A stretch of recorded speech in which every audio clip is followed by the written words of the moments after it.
Assalamualaikum warahmatullahi wabarakatuh. Perkenalkan, nama saya Ahmad Hujayanto dengan NIM 2190302085. Kelas B pagi ingin membahas tentang buku kerja KWU 1. Persiapan fondasi etika dan hukum berbisnis. Unit usaha yang saya pilih adalah minimarket dan produk atau jasa yang saya pilih sembako dan kebutuhan sehari-hari. Langkah-langkah yang pertama yaitu identifikasi isu-isu etik dan legal dihadapi perusahaan baru. Poin 1.1, budaya etik yang kuat dibangun pada perusahaan. Di sini saya memilih lead by example dan meningkatkan loyalitas pelanggan. Poin 1.2, notaris untuk perusahaan dipilih sesuai bidang bisnis. Di sini saya memilih objektif. Poin 1.3, perjanjian para founder. Di sini saya memilih penunjukan saham atau pembagian kepemilikan. Di poin 1.4, perselisihan hukum dihindari.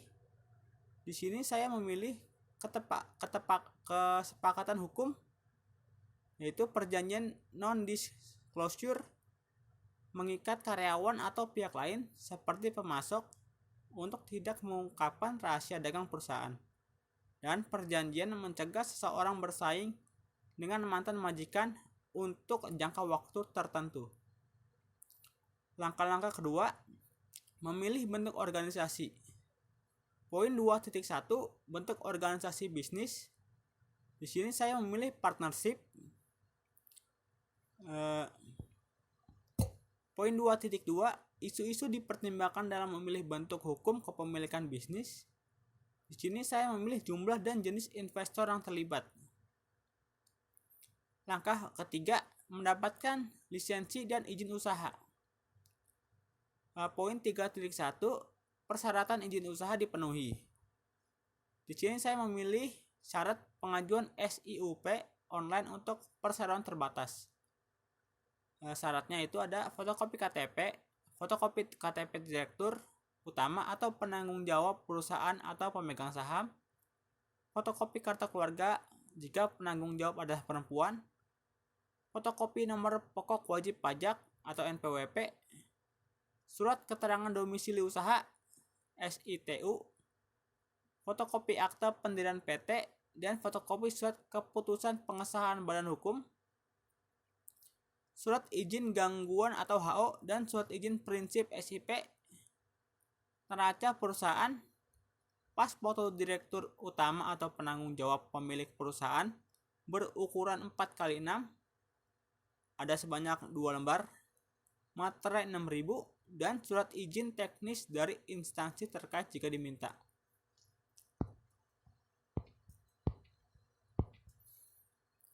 Poin 3.2, izin pajak penjualan. Di sini saya memilih prinsip pungutan pajak, yaitu prinsip persamaan keadilan dan kemampuan atau equality, equity, dan ability, prinsip kepastian certainty, prinsip kenyamanan pembayaran convenience of payment, prinsip efisiensi economy of collection. Poin 3.3, izin dan izin kerja profesional dan pekerjaan didapatkan. Di sini izin kerja yang saya dapat mencakup Permenkes nomor 26 tahun 2013 tentang penyelenggaraan pekerjaan dan praktik tenaga gizi. Lalu Permendak nomor 56 MDAG/Per/9/2014 tahun 2014 tentang perubahan atas Peraturan Menteri Perdagangan nomor 70/MDAG/Per/12/2013 tentang pedoman penataan dan pembinaan pasar tradisional, pusat pembelanjaan, dan toko modern. Sekian dari buku kerja 1.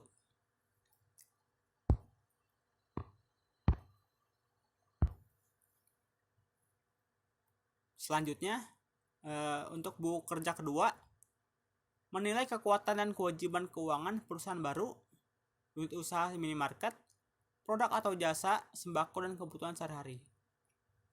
Elemen pertama, identifikasi pengelolaan keuangan. Poin 1.1, tujuan keuangan perusahaan diidentifikasi. Untuk profitabilitas baik, likuiditas baik, efisiensi baik, stabilitas juga baik. Poin 1.2, proses pengelolaan keuangan.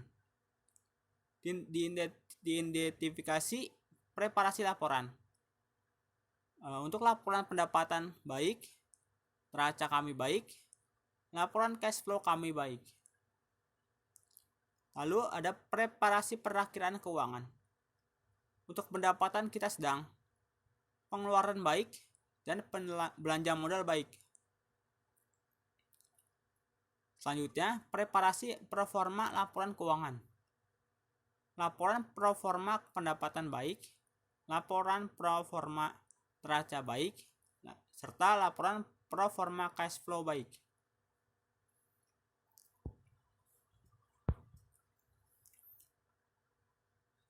Lalu analisa berjalan dari hasil-hasil keuangan.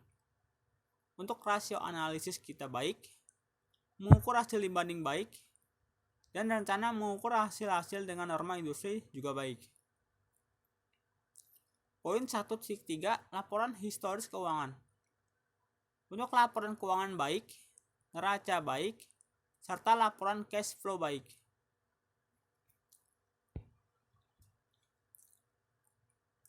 Poin 1.4, laporan keuangan historis perusahaan diikuti oleh persiapan perakiraan baik.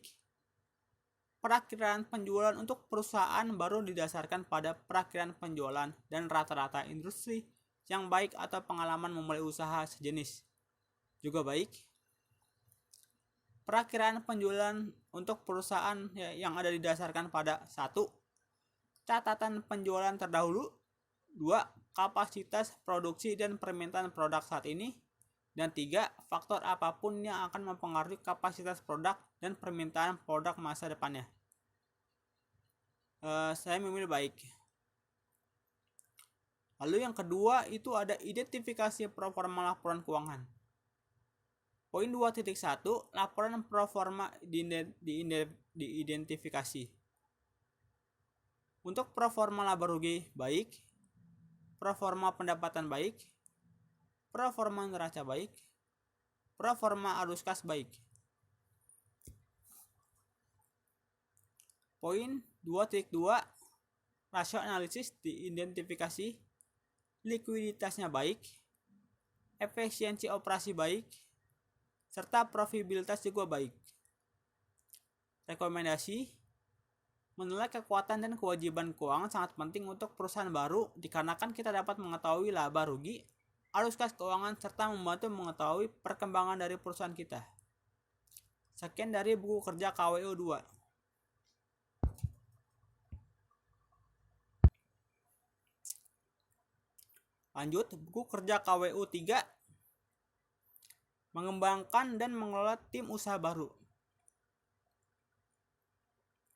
Unit usaha minimarket, produk atau jasa yaitu sembako dan kebutuhan sehari-hari.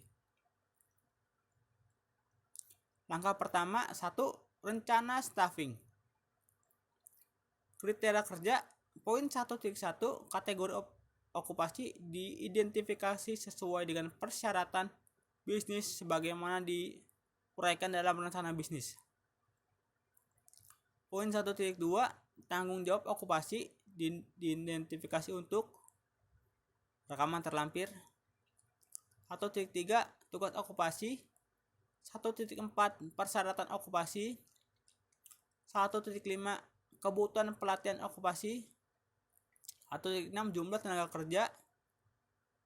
1.7, perkiraan mulai bekerja. 1.8, FTA atau full time equivalent. 1.9, perakiraan durasi kontrak. Hasil rekaman terlampir.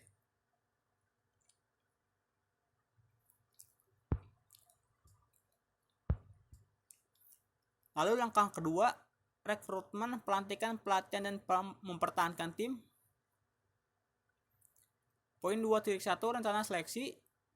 Di sini saya memilih saluran dari teknologi yang tepat, mengiklankan lowongan untuk kebutuhan staf, mengadakan panel seleksi, mengembangkan pertanyaan wawancara, serta jadwalkan wawancara dan beritahu orang yang relevan tentang waktu, tanggal, dan tempat.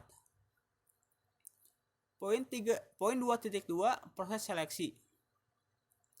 Di sini proses seleksi mencakup proses wawancara dan menilai kandidat berdasarkan kriteria seleksi yang disepakati, diskusi penilaian dengan anggota panel seleksi,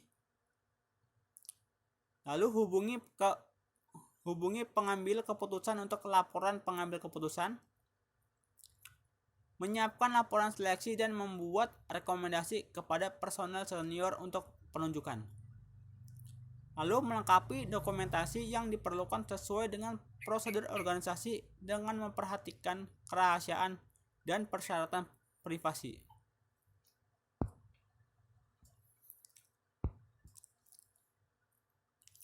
Poin 2.3 internalisasi atau induksi anggota tim. Di sini mencakup menyediakan kandidat yang berhasil dengan kontrak kerja dan dokumentasi lainnya, memberitahu manajer dan tim kerja tentang penunjukan baru, memberitahu manajer dan staf tentang tanggal mulai kandidat dan membuat pengaturan administratif yang diperlukan untuk pembayaran dan pencatatan karyawan. Lalu, mengatur pelantikan kandidat yang berhasil sesuai dengan kebijakan organisasi. Langkah ketiga, memenuhi kewajiban hubungan industrial. Poin 3.1, hak dan kewajiban di tempat kerja dari pemberi kerja dan karyawan.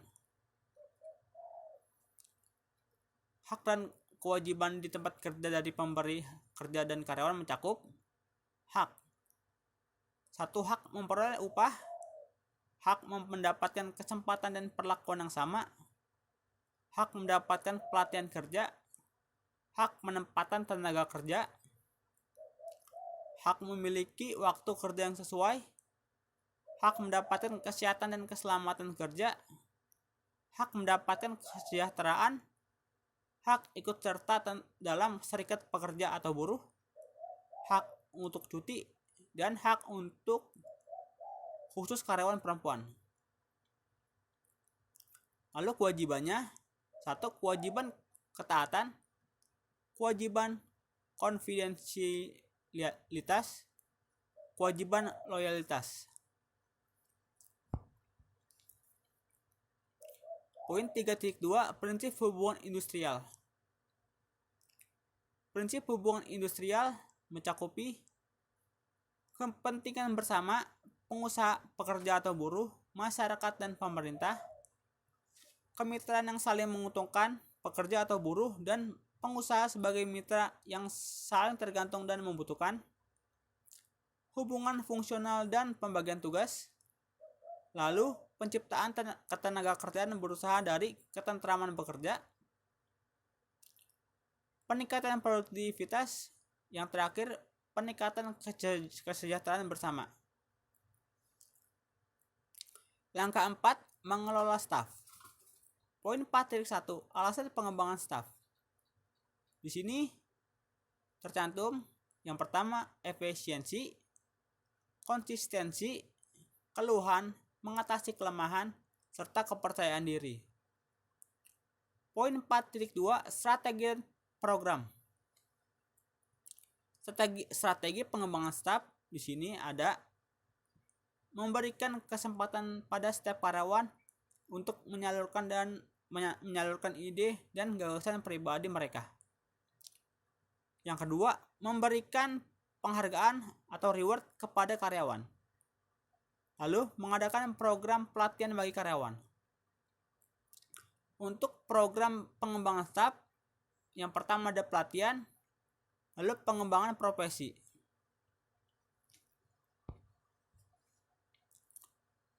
Poin 4.2, program pelatihan. Di sini program pelatihan yang dilakukan yaitu pelatihan induksi, orientasi pekerjaan, in-service education, melanjutkan pendidikan. Poin 4.4 evaluasi. Evaluasi dilakukan terhadap strategi dan program pengembangan staf dievaluasi. Di sini evaluasinya identifikasi dan libatkan pemangku kepentingan utama dan menjelaskan kegiatan dan tujuan pengembangan staf. Lalu tentukan tujuan dan pertanyaan evaluasi Anda sambil mengidentifikasi indikator yang akan Anda ukur. Lalu analisis dan tafsirkan hasil untuk dibagikan dari gunakan temuan Anda secara efektif. Langkah 5, meninjau kinerja tim. Poin 5.1 hasil kinerja. Hasil kinerja di sini ada pencapaian tujuan dan sasaran yang telah ditentukan sebelumnya. Lalu kualitas barang dan jasa. Poin 5.2 kompetensi diidentifikasi. Kompetensi yaitu pengetahuan, keterampilan, dan sikap. Poin 5.3 tingkat pergantian staf. Untuk tingkat pergantian staf kami rendah yaitu di bawah 15%. Poin 5.4 kekompakan tim. Kekompakan tim di sini meliputi kolaborasi, kerjasama, dan kompetensi bekerja sama.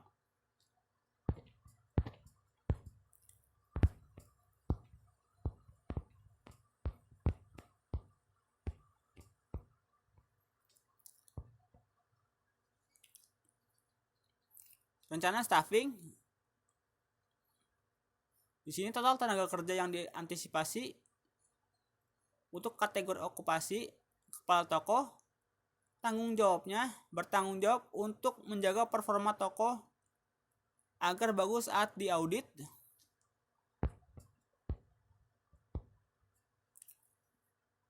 Bertanggung jawab untuk mengkoordinasikan toko serta karyawan.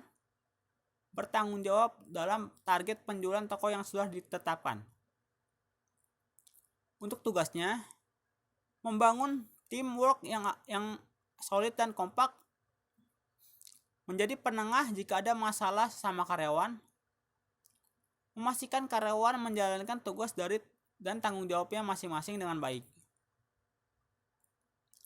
Di sini persyaratan yang diperlukan yaitu minimal 1 tahun pengalaman kerja di bidang yang terkait. Di posisi ini, sifat kerja keras, disiplin, dan pandai mengatur waktu, jujur, multitalent, dan memiliki pengalaman dalam mengatur toko.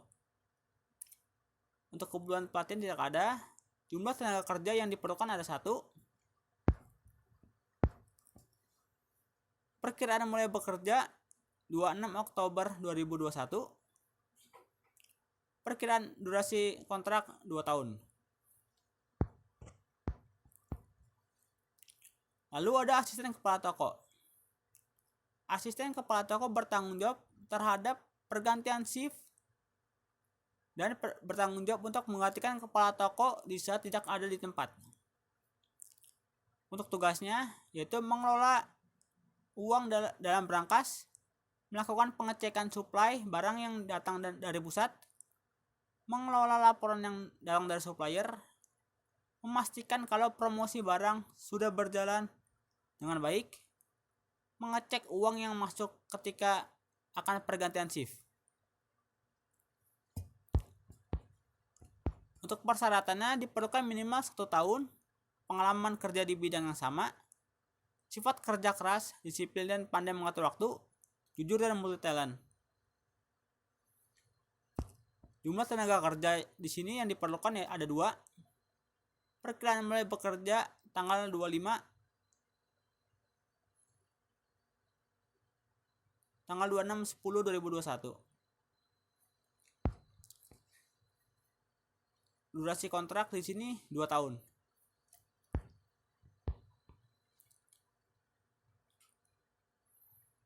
Lalu ada kasir. Kasir di sini bertanggung jawab untuk melayani pembayaran yang dilakukan pelanggan dari memasukkan uang ke dalam mesin kasir. Tugasnya melayani proses transaksi, memberikan informasi yang dibutuhkan pelanggan, melayani packaging barang pelanggan, memeriksa dan mencatat data penjualan, memeriksa daftar harga produk, memeriksa stok barang, serta mengetahui tentang promo yang berlaku. Persyaratan yang diperlukan di sini kami membutuhkan wanita maksimal 25 tahun, pendidikan minimal SMK, jurusan akuntansi, memiliki kemampuan dan berkomunikasi yang baik, serta berpenampilan menarik. Dapat bekerja secara individual maupun tim, rajin, teliti, dan jujur, dapat bekerja di bawah tekanan.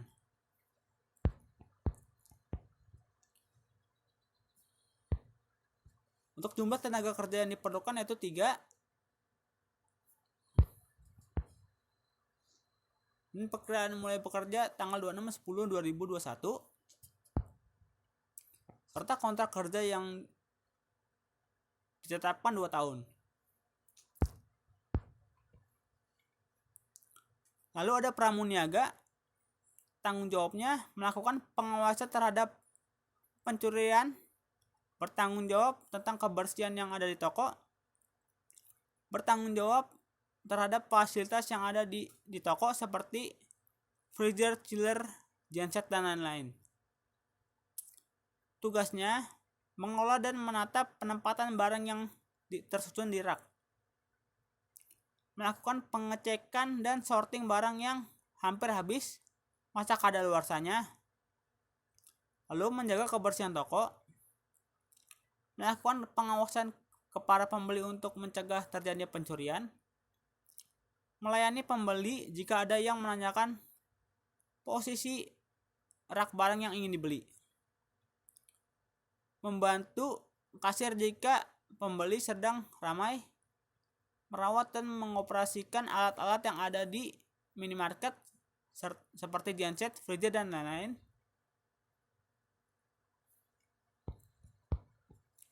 menjaga kebersihan gudang, lalu membongkar stok barang dari pusat atau supplier.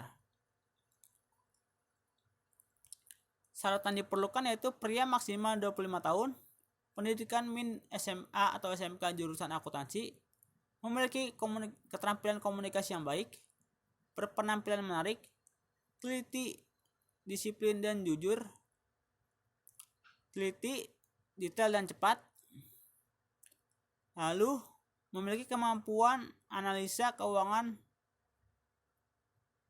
lalu mampu bekerja dalam tim dan berdasarkan target.